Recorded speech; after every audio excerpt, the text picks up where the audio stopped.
Looking for the best way to watch your DVDs? Then this could be the video for you.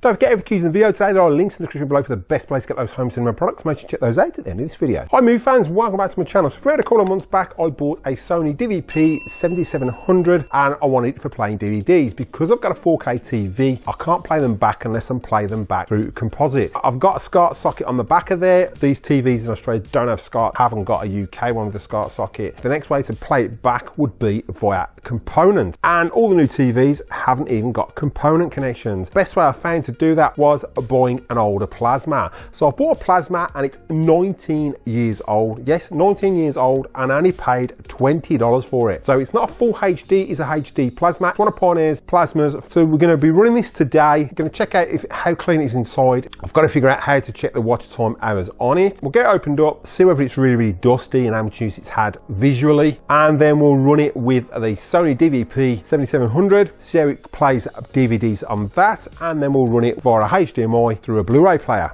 So let's jump straight into it. Right, so what we got is a Pioneer PDP 507 XDA. This is a 50-inch plasma TV. HD, it's not full HD, and it was released in 2006 at a cost of $6,500 Australian dollars. And to improve image quality on this TV, what Pioneer did was they included a thin layer of magnesium, Pioneer labelled as the crystal immersive layer. It was inserted between the plasma glass and the individual pixels. And the purpose of this was to provide better contrast and more detailed black levels.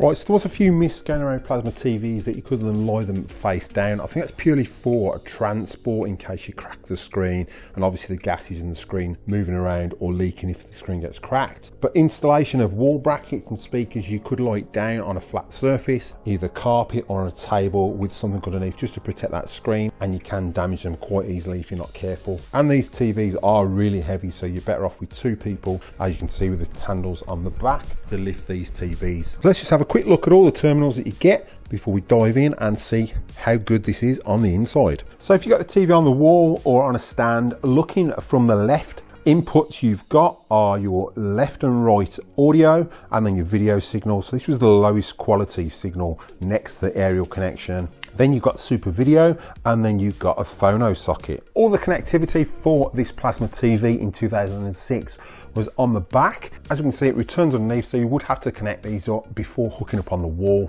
Later plasma TVs had them fitted on the sides, which made it more accessible. So underneath, between the wall brackets, we've got the AC input, we've got an aerial connection for terrestrial TV, we've got a digital layer optical, which was pretty cool if you wanted to run this to an amp. We've got a PC input, so your VGA. This also came with two HDMI inputs, so input 3 and 4 were HDMI only. We've got our digital antenna connection, so you've got your digital or your analog connection for your TV, and then you've got the service connection here to connect to a PC for when it needs to be serviced. And then our main inputs on here, which is what I've mainly bought this for, so for your older DVD players or gaming consoles, you've got the component inputs. So you've got two lots of RGB component inputs, you've got 3 super video inputs on the back as well, and then also you've got an output for your subwoofer, and then you've also got the monitor out here, and then you've got your audio left and right here. And then if you've got a camcorder you want to connect or a video recorder, you've got super video, or you've got 3 video inputs and 3 audio left and right inputs as also. So you can connect up to 3 devices via the video input, or connect another 2 devices via the component input. Also printed on the back on the right hand side is a list of all the inputs that you've got with this plasma TV. And the model we've got is the Pioneer PDP 507 XDA, and you can see it uses a staggering 350 watts, which was considered a lower amount of electricity. And we can see the build date of September 2006, making this nearly 19 years old. So let's get this early soundbar removed so we can have a look at the condition of this on the inside.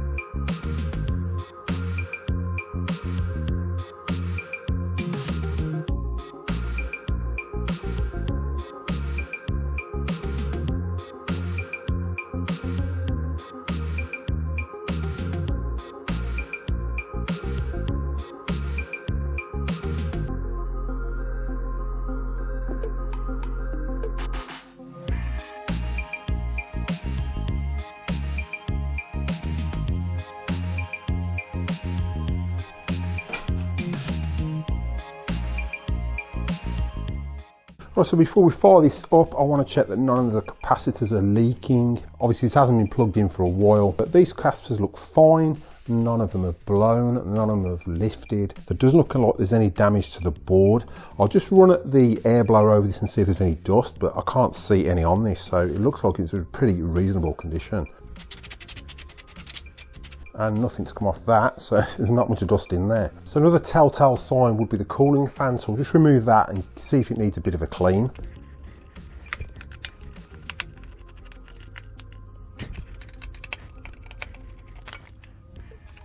Just give that a bit of a blow. There's nothing really coming off there. So that is a pretty clean fan. Just clean these with a cotton bud, just moistened with some isopropyl.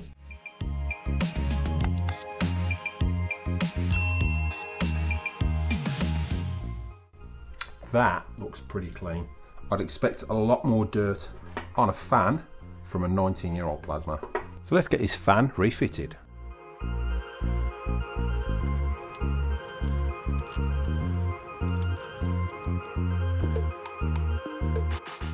So that fan's all clean now, and as we pan out, you can see most of the capacitors are pretty clean. There's a little bit of dust on the side of them, but not major, no big balls of fluff. At some point we will check the watch hours on this, but we'll just have a look at the rest of the board and then we'll see if she fires up and what the picture's like. So all the capacitors on the right hand side of the board look fine. There's a little bit of dust on what would be the top edge of those, but nothing major. The rest of the board looks pretty clean, and those radiator vents are pretty spotless as well. So let's get this bad boy back together and fire it up.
So the only way to test this plasma is we're going to go in old school versus new school. So we're going to be running the Sony 7700 running via component and the Sony Blu Ray 550S via HDMI. And we're going to go one of the classics, one of the first DVDs I ever bought, and that was Armageddon Region 1.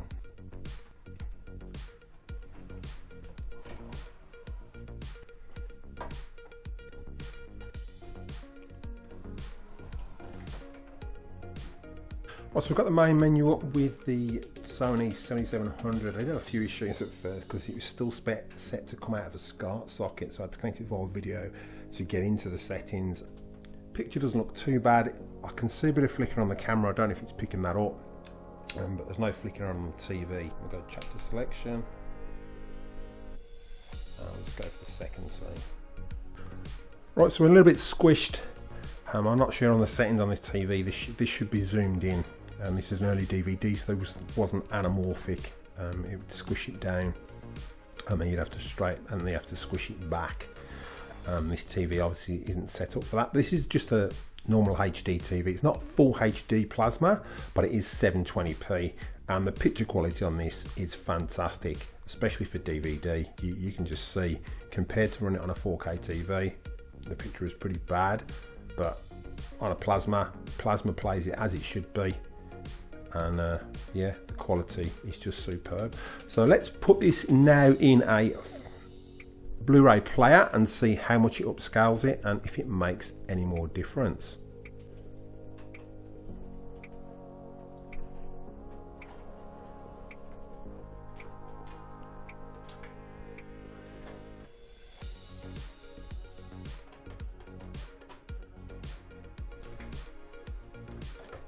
Right, so we're running both HDMI with the standard Sony Blu Ray player, the 550.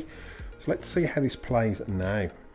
Whether the upscale makes any difference, but the picture quality is pretty good on this as it is, just because it's plasma. So same scene. It's upscaling it a little bit, but the picture quality on it, to me, looks pretty decent.